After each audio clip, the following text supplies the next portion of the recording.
Hey guys, it's your best boxing friends. I'm Kelsey. This is Rachel. Something different today, Rachel. So our video yesterday was about like boxing matches going on but without audiences, and then very soon after that we put that video out. I got a notification that fights had just been canceled. So like they don't have the proper. The one that we mentioned, the Shakur Stevenson. Shakur Stevenson, yeah. Well, 2 top rank ones got canceled just outright.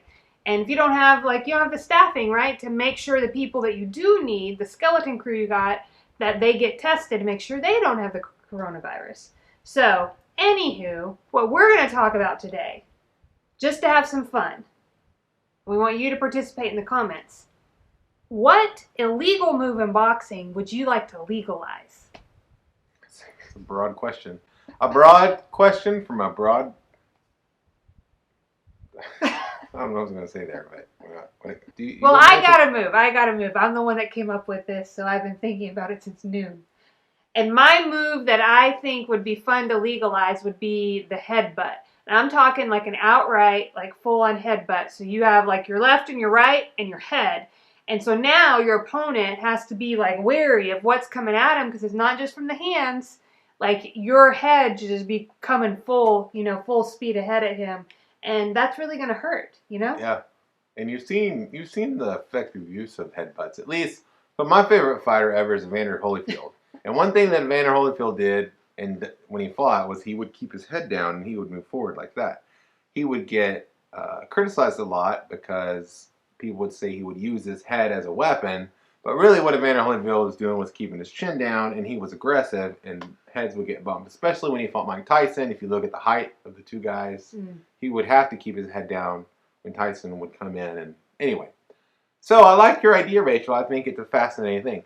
I thought about this too, and while there's any myriad of things that you could legalize, I thought maybe this would be interesting. And maybe it's just interesting to me because I've been training at Main Street Boxing and Muay Thai gym lately, and what fascinates me is how much more complex the Muay Thai fighters have to be over boxing fighters, right? Because in boxing, we only have to watch these 2 hands. Muay Thai, they have 8 different weapons.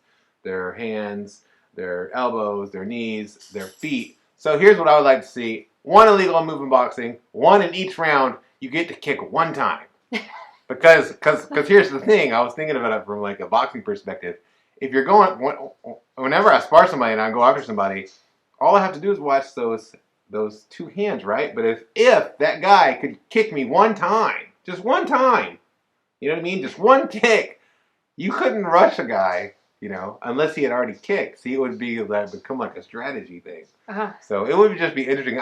This topic, or the way that at least I answer the question, fascinates me because to me, mixed martial arts and Muay Thai and boxing, they're all sports with a specific set of rules, right? Like you can't bite people in UFC, you can't twist their finger off and stuff like that. So it's not really if you were just in a cage match and with some other like crazy street fights. Yeah. So what happens is the tactics that are used have to be tactics that operate within that system, and so I'm always fascinated with how that happens. That's interesting. What if biting?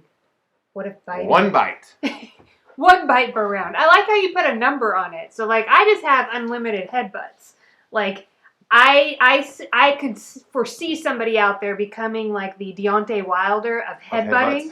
Like he'll just be like, that's his thing, and he just goes all in on that. So I find it interesting, the added like restriction of having like a limit on it of how often you can use it. Boxing, if you go back 100 and some odd years ago when boxing was coming up, there used to be a lot more what you would maybe call wrestling in boxing. Like you could clinch a lot more. It wasn't clinching. It was like they would grab each other and stuff and hold each other. And it was a lot more rough than what boxing evolved into. So the combat sports like this are always evolving. And if you follow the UFC, you know that when the UFC first started, they didn't have the same kind of rules that they do today. So everything is always changing. So it is an interesting topic. And it is something that I think has at least some, maybe just a tiny bit of validity. Validity. That's how I say it. I thought as a joke you might say punching below the belt. I considered it. I considered many different things, but I wanted to take your question seriously because Biting you in had your obviously given it some thought, and I was like, you know what, I'm gonna bring what I would term as my B- game today. My B- game for that B- question. What? I'm just kidding. It was a good question. We're gonna have to come up with things to talk about, and so I was really grateful and happy to see that question. I thought it was a good question. And hey, It's I fun. really would like and to it's ridiculous. Like us, we're fun and ridiculous. hear what your responses are. Like, what do you think? Tell us in the comments what move out there that's illegal now do you think should become like a full-on part of boxing and not be illegal anymore? And hey, while you're at it, like, comment, and subscribe. Hey, you're already going to comment. Just like and subscribe. Yeah.